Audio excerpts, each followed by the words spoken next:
Buenos días.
Bueno, estamos finalizando la semana y vamos a informar sobre dos asuntos que consideramos importantes. Primero, lo relacionado con la regularización de carros extranjeros. Habíamos acordado eso. Y después una muy buena noticia. Ya ayer se pagó lo que correspondía para que México sea dueño, el pueblo de México sea el dueño de la refinería Deer Park. A partir de ayer, esa refinería es de la nación mexicana. Esa es una muy buena noticia, porque fue una muy buena operación.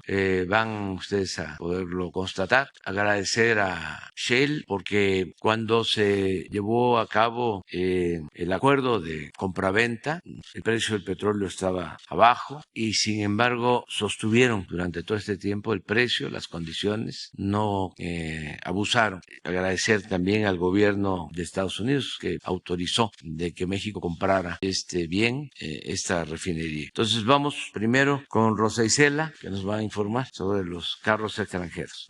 Con su permiso, señor presidente, muy buenos días tengan todas y todos ustedes. Estamos aquí para hacerles partícipes del esfuerzo que se realiza desde el gobierno federal para brindar certeza a las familias que poseen autos irregulares de procedencia extranjera. El presidente de México, licenciado Andrés Manuel López Obrador, es un hombre que se ocupa de la necesidad de la gente y que todos los días, desde muy temprano, atiende el tema de seguridad con su gabinete. Este panorama, este contexto, es el que nos permite saber que muchas veces los autos sin matrícula de procedencia extranjera son usados por grupos criminales para cometer delitos en perjuicio de las comunidades.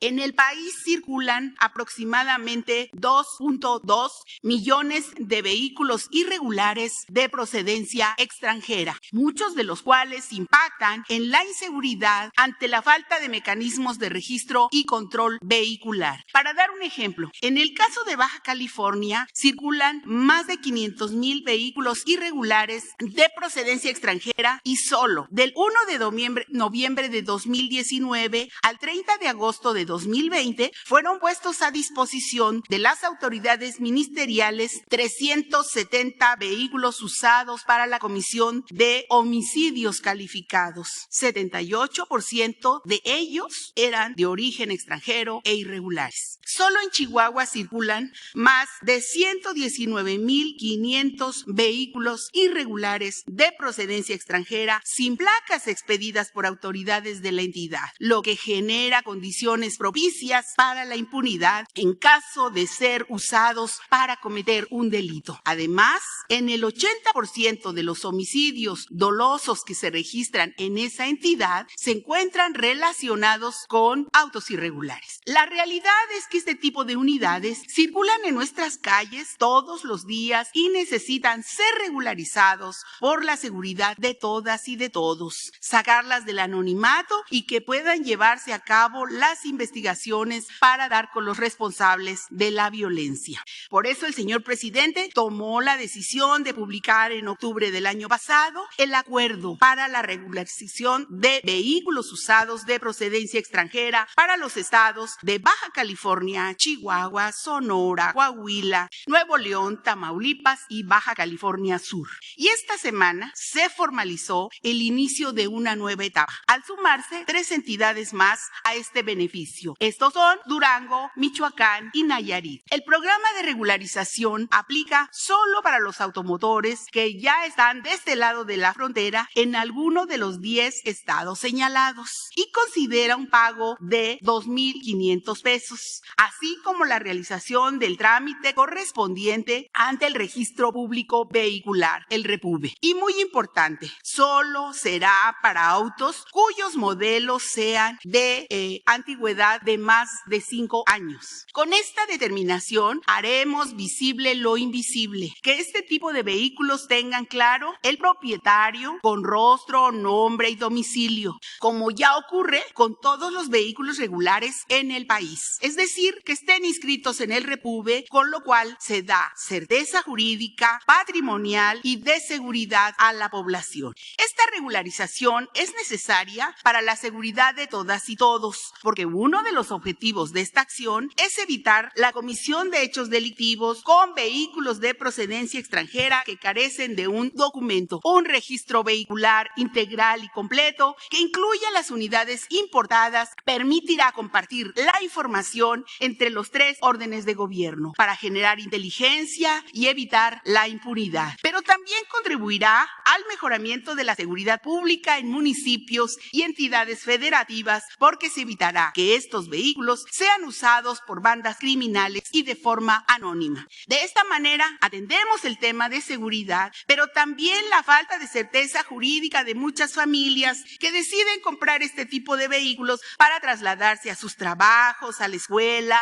o para realizar sus actividades diarias. Ahora tendrán certidumbre sobre su patrimonio. Los recursos que se obtengan de esta regularización serán invertidos en la reparación de baches de esas mismas entidades. Con una medida como esta, en la que participamos la Secretaría de Gobernación, la Secretaría de Economía y la Secretaría de Hacienda, la Consejería Jurídica y la Secretaría de Seguridad, se atiende una problemática de seguridad, se brinda certeza a la población sobre su patrimonio y se mejorarán las vialidades. Por eso decimos que la estrategia del señor presidente tiene una visión social enfocada a mejorar la calidad de vida de la población en todos los aspectos. Por eso hoy inicia la regularización de vehículos usados en esas 10 entidades por 2,500 pesos cada trámite. Seguimos construyendo un país más humano, pero con cero impunidad. Muchísimas gracias por su atención, gracias que nos permiten servirles y gracias que nos permiten trabajar para ustedes. Bueno, aquí solo subrayar que la cooperación de los 2,500 pesos queda en los estados y en los municipios para que esos recursos se utilicen en mejorar las calles en las ciudades. Eso es importante también que la ciudadanía lo sepa, de que es una cooperación y que queda para beneficio del municipio o del estado. Ahora vamos con lo de la compra de la refinería Deer Park. La historia pues ya se conoce. Esa refinería se hizo en sociedad con Shell Pemex desde 1992. Era dueño del 49.9% y Shell desde el inicio tenía el 50.1%. Entonces, como era socio mayoritario, Shell eran los que manejaban la refinería y en muy pocas ocasiones se obtuvieron utilidades. Las utilidades se reinvertían porque la administración estaba a cargo de Shell. Ahora decidimos adquirir la parte de Shell para que el 100% de las acciones sean propiedad de la nación, de México. Entonces ya contamos con una refinería más a partir de ayer y es una refinería que tiene buena capacidad de producción, tiene capacidad para procesar 320,000 barriles diarios. Se obtienen nada más de gasolinas al día de hoy 131,000 barriles diarios de gasolinas de esa refinería. Se adquirió a un buen precio, alrededor de $600 millones, y con esto se avanza en el propósito de que podamos procesar todo el petróleo crudo que se produce en México y convertirlo en gasolinas para dejar de importar gasolinas y diésel, tener autosuficiencia energética. Ese es el propósito, porque a esta refinería hay que sumar la nueva refinería que vamos a inaugurar este año de Dos Bocas, que tiene capacidad para 340,000 barriles diarios, y una inversión adicional de $2,500 millones para concluir una obra en proceso en Tula, una coquizadora, también para producir gasolinas y no producir combustóleo. De modo que es una muy buena noticia, es un avance. Imagínense desde cuándo México no compra. Siempre los tecnócratas se dedicaron a vender bienes de la nación. Es un hecho histórico que ahora estemos comprando, aún de manera simbólica, ¿no? Solo una empresa, una refinería, pero es un viraje completo en la política de nuestro país. Vamos a escuchar, si les parece, al director de Pemex, que ayer estaba ya en Texas. Muy buenos días, señor presidente. Quiero informarle que hace unos minutos acabamos de concluir la operación de compra de la refinería de Deer Park, donde adquirimos el 50% de las acciones de Shell. Se ha cumplido con esta operación, con esta instrucción que usted nos dio, y a partir de hoy, a partir de este momento, el Estado mexicano es dueño de la refinería de Deer Park. Como usted sabe, señor presidente, esta refinería es muy importante porque produce diariamente más de 250,000 barriles entre gasolina, diésel y turbocina. Esto va a ser un gran aporte para concretar su programa de soberanía energética, de que ahora en adelante, a partir de esta administración, ya México sea autosuficiente en la producción de sus combustibles. Hay que recordar que estamos a punto de terminar la nueva refinería Olmeca en Dos Bocas, Paraíso, Tabasco. Hay que recordar que estamos con el proyecto de rehabilitación de las 6 refinerías del Sistema Nacional: Cadereyta, Madero, Minatitlán, Salamanca, Tula, Salina Cruz. Están en proceso de rehabilitación. Hay que también informar a la gente que estamos construyendo la planta coquizadora en Tula, y la cuarta gran acción era la adquisición de la refinería de Deer Park, que hoy se acaba de concluir. De manera que estamos muy contentos, muy emocionados, presidente, porque fue una operación de muchos meses, de mucho trabajo. Yo quiero decirle, presidente, que estoy muy orgulloso del equipo de Petróleos Mexicanos. Fue un trabajo muy profesional. También reconocer que nuestra contraparte, nuestros socios Shell, tuvieron una actitud muy correcta, muy responsable, muy ética. Nunca se agandallaron, nunca trataron de abusar, sobre todo tomando en cuenta que esta negociación la hicimos cuando el precio del crudo estaba en sus niveles históricamente más bajos, y nunca quisieron cambiarnos las condiciones. Se mantuvieron igual que nosotros en la palabra empeñada, que hoy con una firma se ratifica, pero eso fue muy importante. Tuvimos gente que nos ayudó, Barclays, equipo gestor, en todo esto jugó un papel muy importante, un despacho norteamericano que también estuvo muy a la altura, Winston & Strong, en fin, hubo mucha gente, y en todos vimos una gran cooperación, un gran sentido de la responsabilidad. No hubo absolutamente ningún amago en el sentido de que las cosas pudieran tomar otro rumbo, y a pesar de que fue un gran trabajo, la satisfacción que nos deja hoy esta operación es muy grata. Por eso me siento tan contento, presidente, de darle esta noticia el día de hoy. Pemex, por el rescate de la soberanía.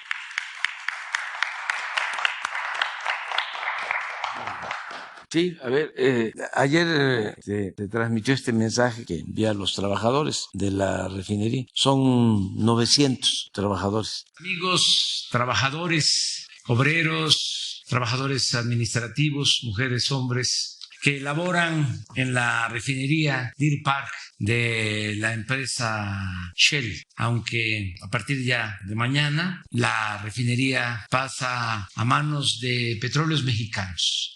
El motivo de este saludo a ustedes es sobre todo agradecerles mucho por su confianza, por el hecho de no haber protestado, porque ahora la refinería pasa, como ya lo dije, a formar parte de los bienes de nuestra nación, de México. La historia seguramente ustedes la conocen. La refinería se construyó en 1992 y se hizo una sociedad, mitad Shell, mitad Petróleos Mexicanos. Ahora se decide comprar las acciones de Shell para que la refinería sea ya propiedad del gobierno de México, del pueblo de México. Agradecerles a ustedes porque no obstaculizaron esta compraventa y decirles que nos comprometemos a seguir trabajando con ustedes.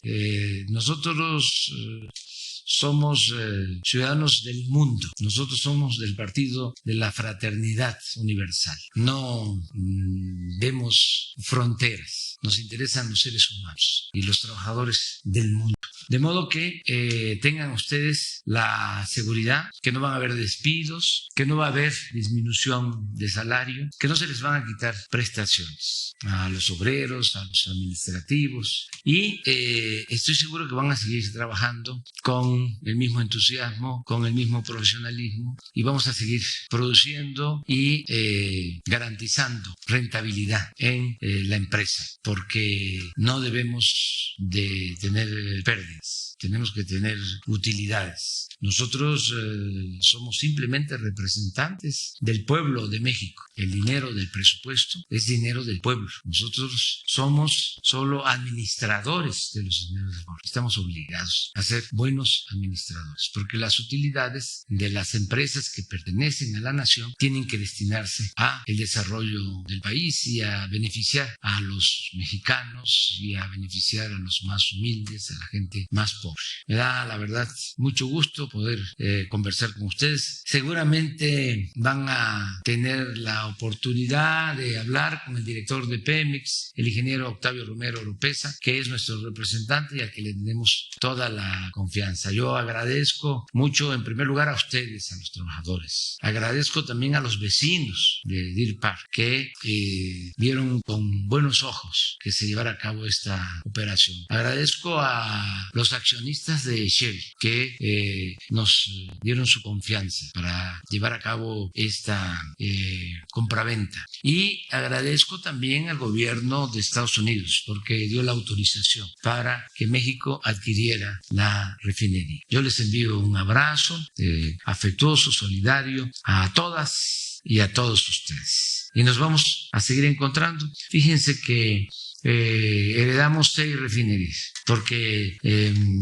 llevaba mucho tiempo que no se construía una nueva refinería en nuestro país, más de 40 años. La última refinería que se construyó fue en 1982 en Salina Cruz, Oaxaca, porque se vendía petróleo crudo y se compraban los combustibles. Nosotros estamos cambiando esta política, queremos procesar toda nuestra materia prima, darle valor agregado al petróleo crudo, producir las gasolinas, el diésel, otros petrolíferos, para ser autosuficientes y abastecer nuestro mercado interno. Entonces, de 6 refinerías que heredamos en mal estado, que las estamos rehabilitando, ahora estamos construyendo una refinería nueva en Dos Bocas, Paraíso, Tabasco, para procesar 340,000 barriles diarios.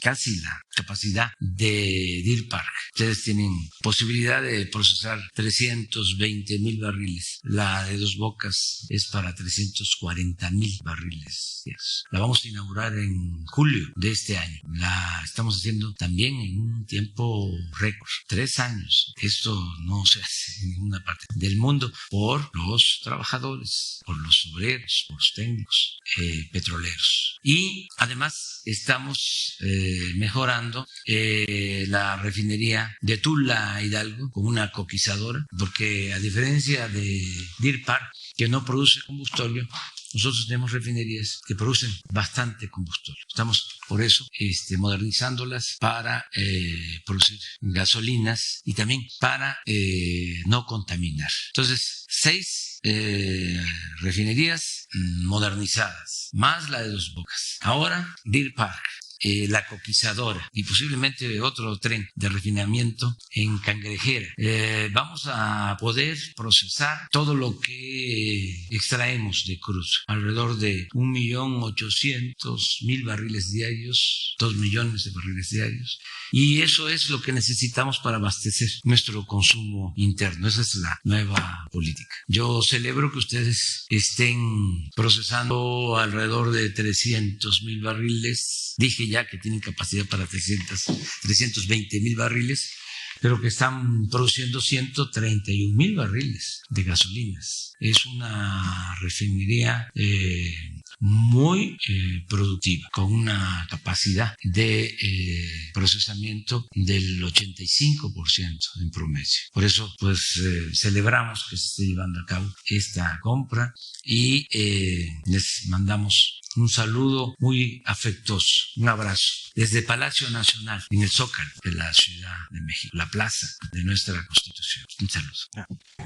Desde 4. Gracias, presidente. Buenos días. Preguntarle por un lado de esta compra de la refinería, ¿qué va a pasar con el producto que ahí se refina y si tiene previsto en algún momento visitarla? ¿Una visita, dices? Ajá, si tiene previsto en algún momento visitar la refinería y qué va a pasar con el producto que ahí se refina.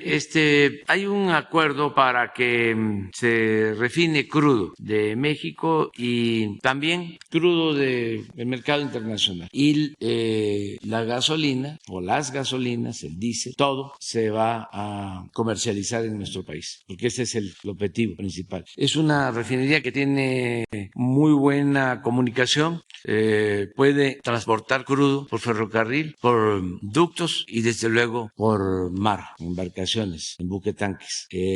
Está enfrente de Tuxpan, que es el principal puerto petrolero de México. Me refiero a puerto importador, porque ahí llegan buquetanques y ahí están los ductos. Por ejemplo, el que abastece a todo el Valle de México es el ducto de Tuxpan a Azcapotzalco. Entonces, Deer Park está enfrente de Tuxpan. Entonces, los costos de transporte son muy reducidos. No tengo pensado ir, por eso fue Octavio Romero Oropeza, pero sí vamos a estar muy pendientes y Pemex va a manejar la refinería, se va a mantener el mismo equipo. Hablaba yo del 85% de capacidad de operación, es importante, o sea, es una refinería que puede procesar hasta 320,000 barriles de petróleo crudo y está actualmente procesando 85% de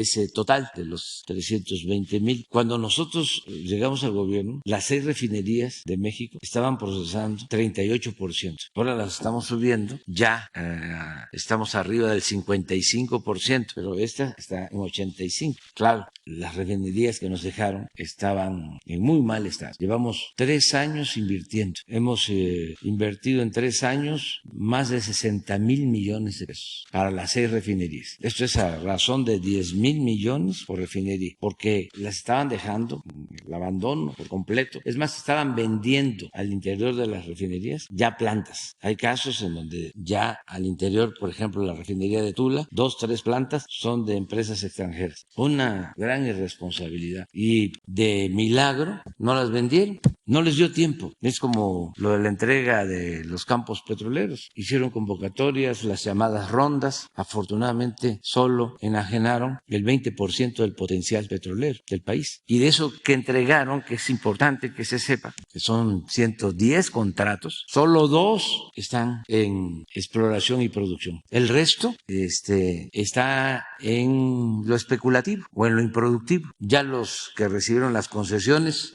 influyentes, algunos, ya vendieron a otras empresas que tampoco están invirtiendo. Pura especulación. Lo mismo que hicieron con las concesiones mineras. No lo olvidemos eso. Imagínense que entregaron en el periodo neoliberal 120 millones de hectáreas. El territorio nacional tiene 200 millones de hectáreas. Entregaron el 60% del territorio nacional, estados casi completos. Los propietarios de la tierra ni siquiera se enteraron de que ya lo que estaba debajo de sus ejidos, de sus pequeñas propiedades, ya estaba concesionado, ya está concesionado. ¿Cuándo iban a terminar de explotar 120 millones de hectáreas del territorio nacional? Nunca. Entonces, ¿para qué entregaron todas esas concesiones? Para la especulación financiera. Tienen la concesión y la negocian en el mercado financiero, que además no pagaban impuestos. Ahora hasta están devolviendo concesiones porque ya tienen que pagar impuestos. Ahora ya no son esas 120 millones de hectáreas, ya es menos, pero no hemos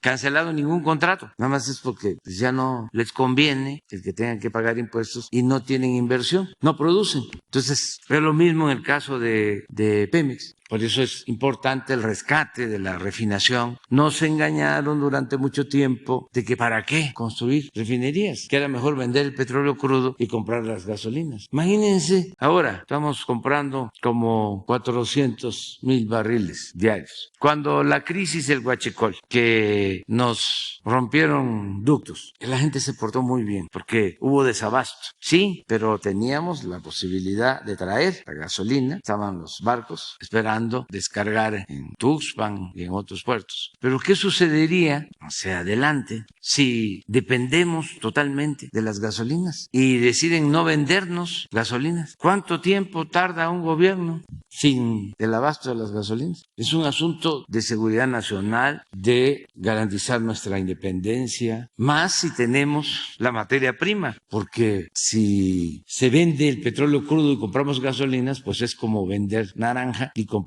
jugo de naranja. Si no tuviésemos petróleo, pues entonces sí, hay que comprar la gasolina, pero tenemos la materia prima que se le puede dar valor agregado. Dicen, es que ya no es negocio. Pues sí, no es lo mismo que extraer el petróleo, porque extraer un barril de petróleo, ahora que está bien administrado Pemex, podemos sacar un barril o extraer un barril con costos de $5 y se vende en $70, pues son $65 de ganancia, porque no se le paga renta a la naturaleza, es un gran negocio. Entonces ya la refinación pues ya no da esa misma utilidad, es menos, pero significa mantener esa utilidad de la venta del petróleo crudo e incrementar todavía un porcentaje aún menor en la utilidad, dar trabajo en nuestro país, ahorrarnos el flete que a veces no se toma en cuenta y ser autosuficientes. Y todo esto con un propósito básico, central, que es el que queremos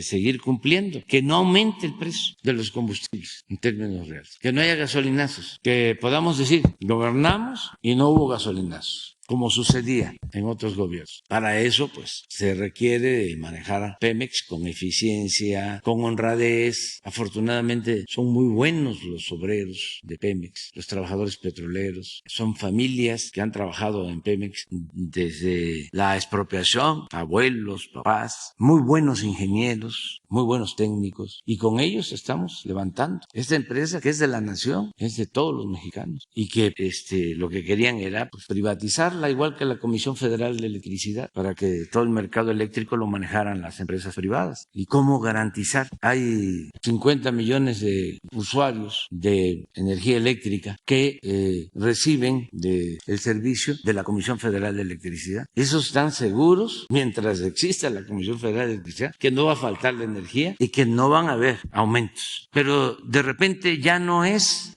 la Comisión Federal de Electricidad la empresa que abastece a ese 50 millones de hogares, sino Iberdrola. Pues ahí está lo que sucede en España, del aumento constante en las tarifas. Entonces, por eso estamos defendiendo a la Comisión Federal de Electricidad, porque se electrificó nuestro país, porque se logró que hasta las comunidades más apartadas tengan luz por la Comisión Federal de Electricidad. Las empresas particulares consideraban de que no era un negocio electrificar los pueblos, porque su propósito es la utilidad, es la ganancia, el lucro. Una empresa pública no tiene ese objetivo como principal, tiene que ser rentable, tiene que tener utilidades, pero razonables. Y el objetivo principal es el servicio público. Es lo mismo que sucede con el Internet. Es una vergüenza que nada más se tiene Internet en donde hay mucha población.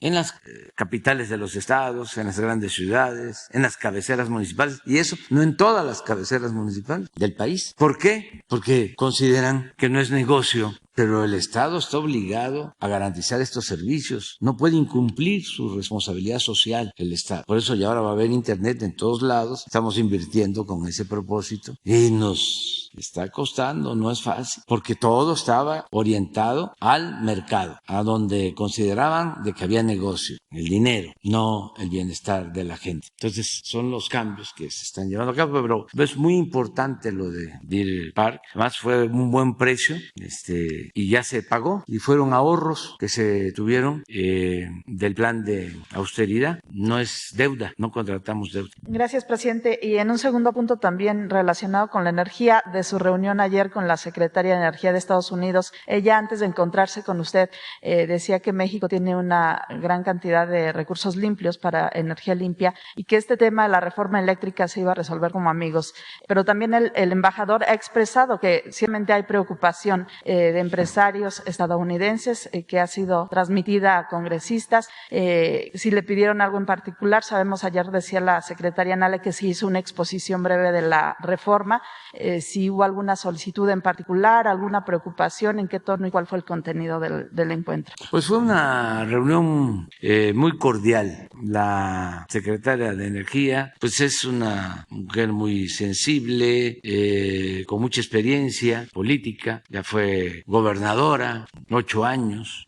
Ha estado siempre en la administración pública y platicamos bien, le informamos por qué lo de la reforma eléctrica y de lo que estamos haciendo para ir enderezando entuertos, resolviendo graves problemas que nos heredaron. Explicándole cómo imperaba la corrupción en todo, que por los negocios privados se afectaba la hacienda pública y se afectaba desde luego al pueblo, en beneficio siempre de una minoría. Le expliqué el negocio que hicieron con los gasoductos, cómo engañaron de que iban a construir 12 plantas termoeléctricas y que necesitaban comprar gas. No hicieron las termoeléctricas, pero sí compraron el gas a precios elevadísimos, al grado que ahora tenemos gas de más, tenemos excedentes de gas que tenemos que estar pagando o revendiendo gas a precio más bajo por esos contratos leoninos en beneficio de las empresas en complicidad con los funcionarios públicos. Pero cómo no van a saber que no se puede realizar esos contratos porque no se necesita el gas o es excesivo o el precio que están cobrando está por encima de lo que vale. Le explicábamos eso, le explicábamos, bueno, hasta de los reclusorios, cómo privatizan los reclusorios y entregan las concesiones pues a políticos y hasta periodistas para mantener todo el sistema de corrupción y cómo logramos en el caso de los gasoductos un arreglo, porque en vez de decir cancelamos los contratos, buscamos el arreglo, siempre buscamos el acuerdo mediante el diálogo. Explicábamos eso. El caso de los reclusorios, lo mismo, a Rosicela le tocó la negociación, tenemos que pagar 16,000 millones de pesos al año por los reclusorios, estuviesen ocupados o no, 16,000 millones por contrato. A los cuñados de Salinas, a dueños de medios de comunicación. Logramos un ahorro de 10,000 millones para 4 años. pero se les respetaron los contratos, ahí están, no fue una medida arbitraria. Acabamos de terminar la negociación del mantenimiento de carreteras, que cobraban también 8 o 10 mil millones al año por darle mantenimiento a 8 carreteras, 3, 4 veces más de lo que cuesta el mantenimiento, sí lo hace el Estado. Entonces se habló con los empresarios, ya se logró un ahorro de 1,000 millones por año. Ayer tuvimos la reunión con la gobernadora de Guerrero, porque vamos a entregar esos recursos para hacer caminos en la montaña de Guerrero, lo que se logró con ese ahorro. Y así en todo. Les decíamos que cómo es posible que se constituya una sociedad de autoabasto, se supone para tener energía eléctrica, pero no solo es autoabasto, sino que venden la energía. Entonces ya no es autoabasto y la venta de la energía está prohibida porque corresponde nada más vender la energía a la Comisión Federal de Electricidad, al consumidor. Y así estuvimos platicando de todo esto y ella pues entendiendo de que nuestra misión es desterrar la corrupción del país y también mostrando de nuestra parte la disposición al diálogo, a ir explicando y ir viendo caso por caso. Si ya una empresa tiene una inversión, ya hay una planta, pues hay que buscar la forma, ¿no?, de resolver. Pero si lo que quieren es seguir recibiendo subsidio que no recibe el consumidor doméstico, si lo que quieren es seguir pagando menos porque se le subsidia a las grandes empresas, pues ahí no se puede, porque eso es injusto. No puede ser, lo hemos dicho siempre, que pague más un hogar por la luz que un centro comercial, eso no. Y pues ellos entienden. ¿Qué pasa también? Hay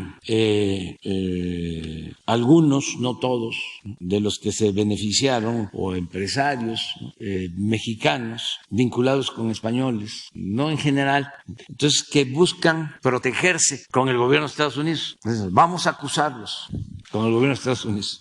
¿Y con qué argumentos un gobierno extranjero va a venir a defender la corrupción? Se la ponen muy difícil, porque si se tratara de algo injusto, pues entonces sí. El gobierno de Estados Unidos ha sido muy respetuoso y no está protegiendo la corrupción. Además, ellos saben muy bien que el principal problema de México era ese. Entonces ahí andan buscando protección, ¿no? Vamos a acusar porque va a expropiar, nos vamos a quedar sin luz, va a haber apagones. Así es en Venezuela, son ideas comunistas, cuando les debería dar vergüenza. Son unos reverendos ladrones que no entienden que ya son otros tiempos y que antes ni siquiera perdían su respetabilidad. Siempre lo hemos dicho, querían imponer como forma de vida y como forma de gobierno la corrupción, nada más que no pudieron por la fortaleza cultural que hay en las comunidades, en los pueblos, en las familias de México, porque el pueblo de México no es corrupto. Fíjense cómo manejaban los conservadores, las élites, la idea de que la corrupción somos todos. Lo sacaba hasta una organización empresarial lema, eslogan, la corrupción somos todos. Otro alto funcionario público, lo más alto, diciendo la corrupción es parte de la cultura del pueblo de México. Imagínense qué ofensa. No, nuestro pueblo es honesto, es trabajador. Corruptos es una minoría, una élite de gente inmoral e hipócrita. La mayoría de nuestro pueblo, bueno, hace el bien, nos decían, sin mirar a quién, trabaja y progresa honradamente, estudia y trabaja para que vayas ascendiendo en la escala social, lo que se conoce como movilidad social. Se puede desde abajo, con trabajo honrado, salir adelante. No arriba, ¿no? Aprovechar el gobierno, aprovechar las influencias. Entonces, esto lo entienden muy bien los funcionarios del gobierno de Estados Unidos y tengo muy buena impresión de esta secretaria de Energía y muy respetuosa. Además, defensora de las mujeres, auténtica defensora del medio ambiente, y fue muy buena la conversación de ella. Digamos que entonces el acuerdo es revisar caso por caso de las Sí, empresas. en ¿Alguna donde- mesa de trabajo se va a establecer? Sí, donde consideran que hay una injusticia, se revisa los casos. Ellos tienen ya una lista. Hay algunas empresas que están pidiendo que se les informe, y lo estamos haciendo, tanto estadounidenses como de Canadá, y se está haciendo. ¿Cómo de cuántas empresas estamos hablando? Son pocas. En el caso de Estados Unidos y de Canadá, claro. Todo esto para información general, sobre todo para los jóvenes. ¿Cómo funciona la economía en el mundo, las finanzas en el mundo, el sector empresarial? Por lo general, los principales inversionistas son los fondos de inversión, los grandes fondos de inversión. Bueno, ¿cuál es tu nombre? Eduardo nos explicaría muy bien esto. Y luego hay una empresa, y a veces se piensa que la dueña de los bienes es esa empresa. Pues no. Detrás de esa empresa están los fondos. Por ejemplo, en el caso de Iberdrola, hay fondos. Sí, hay una parte de inversión española, pero ahí está hasta BlackRock, que es un fondo de inversión. Otro ejemplo, Aeroméxico, después de la crisis económica, tuvo que acudir por los accionistas a un fondo. Ya ese fondo ya tiene acciones importantes en la empresa, más una sociedad que tienen con Delta. Pero detrás están los fondos, se dedican a invertir. Así está. Entonces, a veces es el fondo, la empresa. A ver, para ser más claro, puede ser BlackRock, Iberdrola y Oxxo.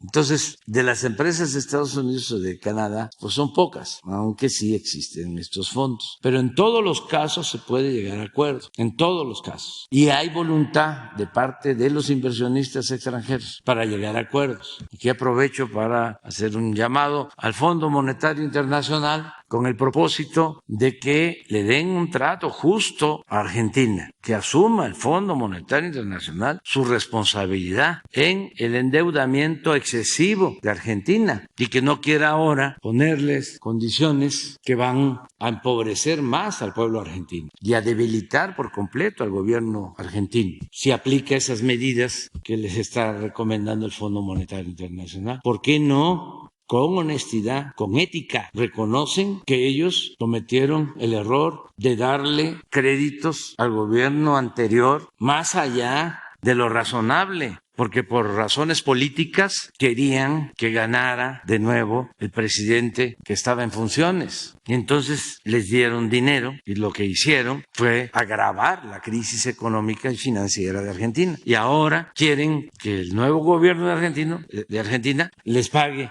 de inmediato, y les están imponiendo condiciones que son completamente injustas. Ojalá y el Fondo Monetario Internacional, pues en el caso de Argentina, actúe con responsabilidad, y también los gobiernos extranjeros que promovieron esos créditos que no debieron otorgarse. Si un país está endeudado y viene una elección, y para salvar al gobierno que quiere continuar le inyectan más recursos, pues existe una corresponsabilidad. Entonces tienen que asumir eso, pero ya es otra cosa. Tenía yo ganas de expresarlo. Buenos días, señor presidente. Buenos días, secretarios, secretaria, licenciada. Buenos días. Buenos días a todas y a todos. Diego Elías Cedillo, de Tabasco Hoy, Campeche Hoy, Quintana Roo y Diario Basta de Grupo Cantón.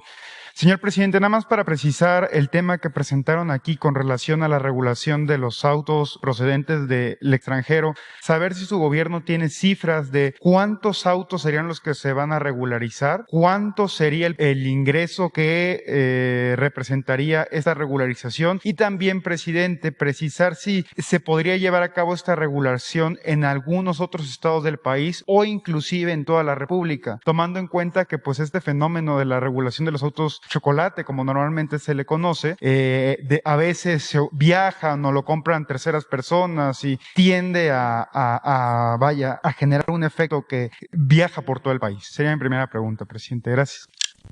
Efectivamente, ahora está para 10 estados. Sería el señor presidente quien tuviera en el análisis del tema la última palabra y pues el grupo con los gobernadores y todo este tema que usted conoce. Cómo se fueron dando estos acuerdos en las giras del señor presidente. Subrayar que es 2,500 pesos por vehículo extranjero usado que se encuentra actualmente en el país y que el modelo es más antiguo, de 5 años, con una antigüedad de más de 5 años, de 5 años hacia atrás. No son los vehículos nuevos. 2. Por ejemplo, en el caso de Baja California, aquí dijimos que el gobierno del estado ha hecho una estimación de que son alrededor de 500,000 vehículos, que sería entonces una multiplicación de 500,000 autos por 2,500 pesos y pues sería el resultado que efectivamente el equipo ayer junto con el secretario de Gobernación y la consejera jurídica se hizo un estimado de más de 1,000 millones de pesos. Son alrededor de 1,250 millones de pesos y se hace esta cifra, pero bueno, se verá mes a mes cuál es el alcance y cuál es la participación de la ciudadanía, dado que es por seguridad, pero es una medida, pues, digamos, en aquellas entidades que así lo van decidiendo y conforme las comunidades se van acercando y se va implementando ya esta medida. Por ejemplo, en el caso de Chihuahua, por la pregunta que usted hace, el gobierno del estado, la gobernadora ha dicho que son 119,000 vehículos aproximadamente, por 2,500 da alrededor de 297 millones de pesos. Si fuera el caso que los 2.2 millones de pesos que de los autos irregulares que existen en la zona, pues fueron más de 5,500 millones de pesos. Entonces, dependiendo de cuál es el número de vehículos, pues es el ingreso que tenía cada entidad, el que tendría cada entidad, porque es el recurso que el señor presidente decidió que fuera efectivamente para la recuperación de las vialidades. Esto sería. Gracias, presidente. Y como segunda pregunta, cuestionarle, presidente, ¿cuál es, ante el venidero inicio del periodo de sesiones por parte del Poder Legislativo, cuál sería el mensaje que usted le enviaría a todas y todos los legisladores ante la reciente discusión que se va a llevar a cabo de las 3 reformas principales de su gobierno, saber si los va a recibir aquí en Palacio Nacional como usualmente lo ha venido haciendo años anteriores? Y si me lo permite, presidente, preguntarle al secretario de Gobernación los pormenores de su reunión con el senador Ricardo Monreal en el Senado de la República. Gracias, presidente. Bueno, yo pienso que Adán podría contestar las 2 preguntas porque tienen que ver con la relación con el Poder Legislativo y eso le corresponde al secretario de Gobernación. Pues efectivamente, como el señor presidente menciona, pues nos toca llevar la relación respetuosa con el Poder Legislativo, con ambas cámaras, así lo hemos venido haciendo. Ahora inicia en febrero, el 1 de febrero, el nuevo o el siguiente periodo de sesiones y hemos venido trabajando con las 2 cámaras, con las diversas fracciones legislativas, pues tratando de conocer cuál es la agenda legislativa, en algunos casos dando nuestros puntos de vista, en otros nos han venido ya adelantando de iniciativas que están discutiéndose y que están pendientes de próximas a votarse, cuál es nuestra opinión en algunos casos que incluso han propuesto modificaciones. Nos hemos reunido con el presidente de la Junta de Coordinación Política del Senado, con los presidentes de las mesas directivas también de diputados y de senadores, y se trata de eso, de conocer cuál es la agenda legislativa. En el caso del senador Monreal me pidió que fuésemos el conducto para que funcionarios públicos pudiesen estar en las plenarias del grupo. Lo mismo sucedió con el coordinador de diputados de Morena e incluso con coordinadores de diputados o de senadores de otros partidos y seguramente pues estaremos avanzando en eso. Secretario, ¿consideraría usted que el clima político está viento en popa para poder aprobarse la la reforma eléctrica, la reforma político-electoral y la reforma conducente a la Guardia Nacional? Bueno, yo creo que la reforma eléctrica está en un periodo de discusión. Ahora mismo se está trabajando en una especie de parlamento abierto donde concurren todos los sectores, empresarios, actores de la sociedad civil, activistas, dirigentes partidistas, dirigentes políticos, académicos, estudiosos y pues seguramente todavía se dedicarán algunos meses a seguir en esa discusión, en esa revisión de la iniciativa. No se ha presentado todavía la iniciativa, una probable iniciativa de reforma electoral o la de la Guardia Nacional. Cuando llegue el momento y se presenten, pues yo creo que tendremos que mantener ese clima de diálogo y de respeto. Gracias, presidente. Buenos días, secretarias y compañeros. Presidente, antes que nada le agradezco, soy Frida Guerrera, Verónica Villalbazo. Y bueno, el 3 de noviembre que se dio el último informe de octubre de género, le solicitamos su intervención para que pudiéramos platicar con la Secretaria de Seguridad con la intención de esta coadyuvancia de casos que tenemos pendientes. Y pues lamentablemente hasta la fecha no hemos podido entablar contacto con ella. Me contactó en algún momento gente de comunicación social, pero ya no hubo más. Y tampoco con el tema de la Interpol, con el canciller tampoco hubo ese acercamiento para que nos apoyen con los temas pendientes que tenemos de fichas rojas y de Interpol. Y bueno, ojalá se pueda concretar con su apoyo y su intervención. También, presidente, hay un tema muy grave que se está viviendo en Lagos de Moreno. Josefina Nabor Gómez era una mujer de 31 años que fue asesinada el 24 de abril del 2016 brutalmente, como muchas. El principal sospechoso, su pareja, es detenido un año después, ya que se logra todo este tema de la orden de aprehensión, que sabemos no son sencillas. Ayer que veíamos estas detenciones que se han hecho de feminicidas, de secuestradores, pues lo aplaudíamos. Ojalá se hiciera con todos, en todos los estados. Y bueno, este sujeto es vinculado a proceso con 2 años de medida cautelar preventiva en la cárcel.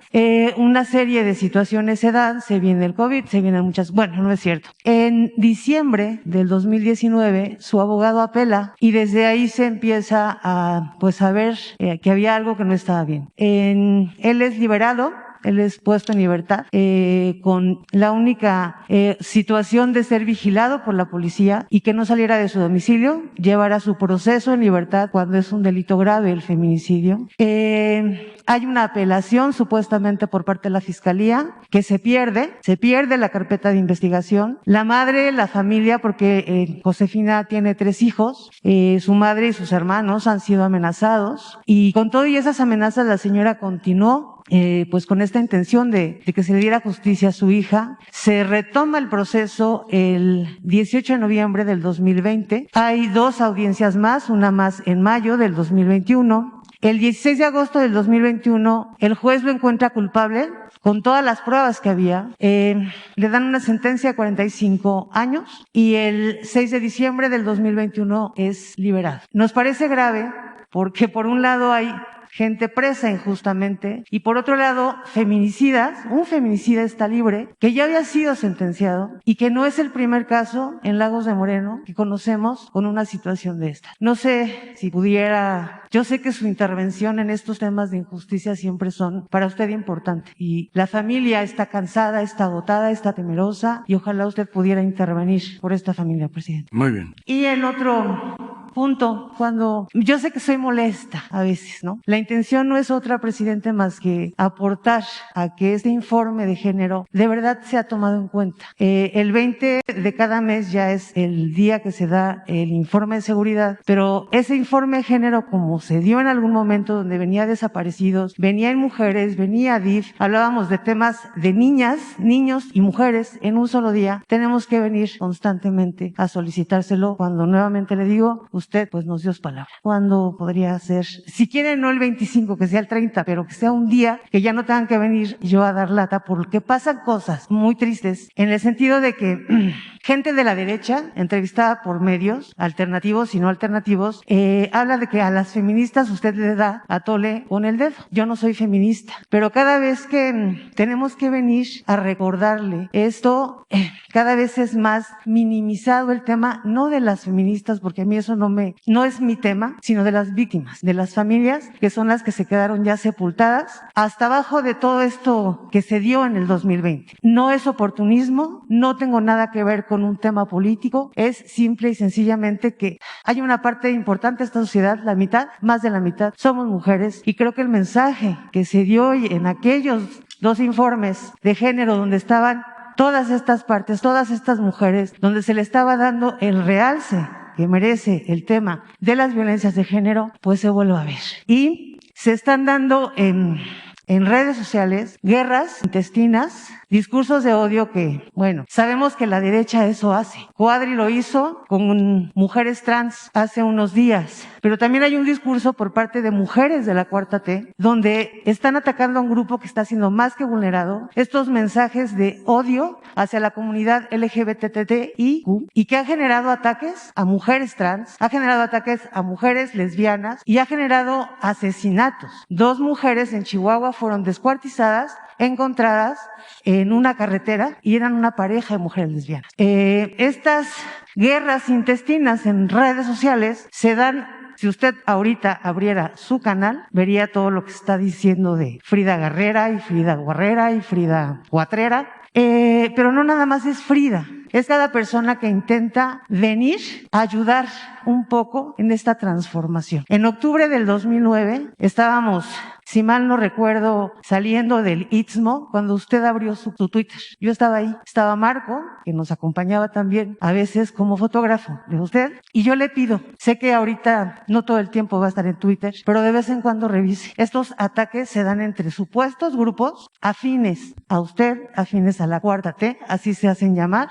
Y la verdad es que usted ha hecho estos llamados de respeto, de no ataques, de no sectarismos, pero pareciera que ahora la Cuarta T o esta parte de las redes sociales está infiltrada también por la derecha. Gracias, presidente. Bueno, sí, independientemente de eso, de lo que va a contestar Rosa Isela, para el caso de Jalisco, Adán lo va a tratar.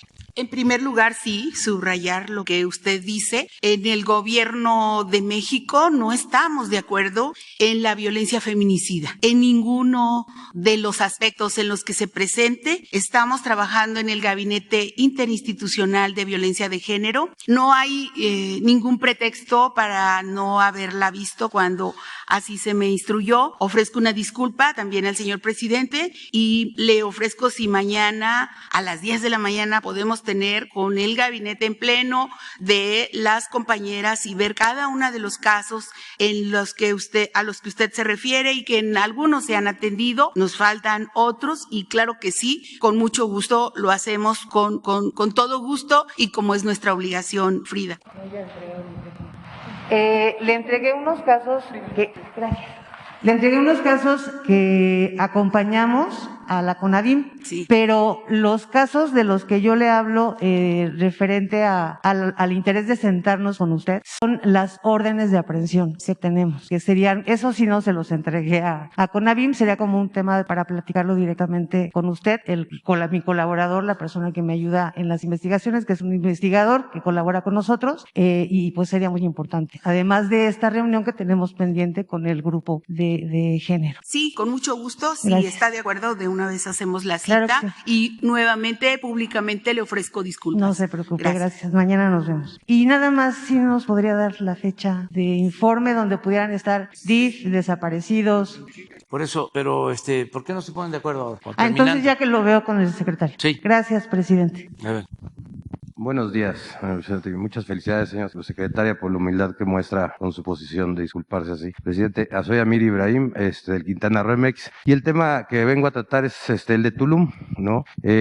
Tulum es una tierra próspera, hermosa, se va a hacer un hermoso aeropuerto allá, el Tren Maya va a pasar por allá. Sin embargo, Tulum ha sido aquejada por el tema de que no hay certezas en las tierras. El caso de la franja de la costa, pues ha sido una situación muy pues violenta y avergonzante, creo también, para lo que podemos ser. Y bueno, le quiero contar un poco cómo está el tema. En el 48 se expiden unos títulos ahí en la franja que pega al mar. Hay otro título, entiendo, también en la misma franja, y se expide el ejido, el tema del ejido. Pero de repente se extiende el plano, lo meten a donde estaban las escrituras, y el RAN expide más de 2,000 certificados parcelarios encima de donde estaba la propiedad privada. Eso ha creado, señor presidente, una confusión tremenda, ha dado cancha a una trama de despojos, de tristezas, de pérdidas de patrimonios de muchas personas, de sangre también, ha elevado la ambición de muchos gobiernos, como el de Roberto Borge, que elaboró juicios laborales amañados en ese lugar, y la gente ahí vive con incertidumbre, señor presidente. Sería histórico que en este proceso que tiene Tulum en este momento de crecimiento con el aeropuerto y con el Tren Maya, que se le dé certeza a esta parte y que el RAN explique públicamente hasta dónde llega el mar, porque el problema de fondo, señor presidente, es que el ejido dice que él llega al mar y los que tienen las escrituras dicen que el ejido no llega al mar. Ahí pareciera, señor presidente, hay una mafia que la conocemos como la mafia agraria, ¿no? Que constantemente está operando en el lugar. Le voy a poner un ejemplo. Hay una sentencia de un juez que habla y le mete una medida cautelar al RAN y le dice: no puedes expedir certificados ni títulos en cierta zona de Tulum, un pedazo, una fracción de ahí. Bueno, a pesar de la medida cautelar, el delegado actual, el que está en este momento del RAN, expide un certificado y un título de propiedad. Pero da la pequeña casualidad que el certificado que expide se lo expide a la hermana del que se conoce como líder de la mafia agraria en la zona, que es Antonino Almazán. Es un problema, señor presidente, que va a ir creciendo y creciendo y creciendo. Se está empezando a trasladar a otras partes del estado, como Puerto Morelos, porque esta red pues es muy poderosa, señor presidente, y cada delegado que llega por ahí parece ser que ya llega con la línea de estar con ellos y empezar a trabajar con esta red. Empresarios como, ya lo dijo Lidia Cacho, como Palazuelos, por ejemplo, que ahorita ya pues no le dieron la candidatura, no sé si se lo sabía, pero ya creo que no va a poder participar, pero como Cahuachi, por ejemplo, ¿no? Y que son personas que han pues beneficiadose mucho de este problema que hay en el entorno porque no hay claridad. Y si usted viera los nombres, señor presidente, de las personas que están en el ejido, los Loret de Mola, por ejemplo, tienen ejido, son ejidatarios, ¿no? Dice uno, wow, ¿no? Empresarios como Roberto Hernández, ¿no? Son ejidatarios, ahí son parte de estas personas que están en la lista del RAN que tienen las tierras ahí, y uno pareciera que dice, wow, ¿no? O sea, cuánto interés. Entonces, señor presidente, lo primero es saber, señor presidente, si habría la posibilidad de que ya históricamente Sedatu y RAN aclaren hasta dónde llega el mar. Eso es el problema que yo siento que es de fondo después de una larga investigación que he hecho de la zona. Creo que es el fondo del tema. Y si se aclara exactamente dónde está el mar y si se pudiera hacer, señor presidente, una comisión de la verdad de qué está, de quién es, cómo fue ahí. Porque hay que aceptar, señor presidente, que en algún momento de la historia el RAN se equivocó y confundió todo y creó un caos. Yo creo que eso, si se expone, si se acepta, pues se puede a lo mejor cuidar que no suceda en otros lugares, señor presidente, o en otras zonas de Quintana Roo, ¿no? Porque ya estuvo, o sea, hay muchas pérdidas, muchas familias lastimadas. Existen los que tienen las escrituras, existen los que tienen las parcelas, los títulos parcelarios, y existen los posesionarios, los que llegaron ahí a vivir cuando no había nadie, ni que duraron muchos años por ahí. Y pues muchas personas han sido afectadas, señor presidente. Saber si es posible crear esta comisión con la Sedatu, con el RAN, y si el RAN puede venir a aclararnos a los intereses quintanarroenses hasta dónde llega el mar del ejido Pino Suárez y que nos lo explique con peras y manzanas para que entendamos qué es lo que pasa y se pueda incluso hasta tomar como prueba en los juicios que está habiendo, porque hay muchos juicios que están habiendo, ¿no? En donde, pues bueno, se meten en situaciones delicadas. Sería mi primera pregunta. Sí, tienes toda la razón. Se fue permitiendo un tráfico inmobiliario en Tulum y en toda la Riviera Maya, pero básicamente ahí. Y están en conflicto propietarios, ejidatarios, posesionarios. Y estamos buscando, ahora que se está construyendo el Tren Maya y que además va a haber más desarrollo, estamos buscando ordenar el desarrollo urbano. Allá está Román Meyer con un equipo y se están elaborando planes de desarrollo urbano para que sean aprobados por las legislaturas locales en todos los estados. Es más, ya suscribimos un convenio con los gobernadores con ese propósito. Porque si no actuamos, no hay ordenamiento, va a ser un desastre peor, se va a agravar la situación, porque es una zona que va a seguir creciendo. Si se va a construir el nuevo aeropuerto internacional, el tren, además es una zona muy bella, es un paraíso, es de las zonas más exclusivas para el turismo en el mundo. Yo, lo que cuesta ir una cena es con lo que yo como en un mes, así como están escuchando. Claro que para ciertos turistas, ¿no? Pero sí hay lugares en México, habitaciones, restaurantes, pues que no nos alcanza, pues. Nada más que se pierden porque no comen en las fondas. Y no es... Y no es lo mismo, pero bueno, ya estamos trabajando en eso. En el caso de Tulum, les puedo anunciar que vamos a bardear toda la zona alrededor de el sitio arqueológico de Tulum, todo lo que es Parque Nacional, y vamos a incluir, porque ya esa zona es de las más visitadas de todas las zonas arqueológicas del país. Creo que está en el segundo lugar ya. Creo que Teotihuacán y Tulum, y Chichén, y ya es muchísima la gente que llega. Entonces tomamos ya la decisión de que se van a utilizar los terrenos de el aeropuerto de Marina, más terrenos del gobierno del estado que se van a adquirir, la federación los va a adquirir, y vamos a hacer un parque, una reserva como de 1,500 hectáreas, y vamos a bardear, y van a ser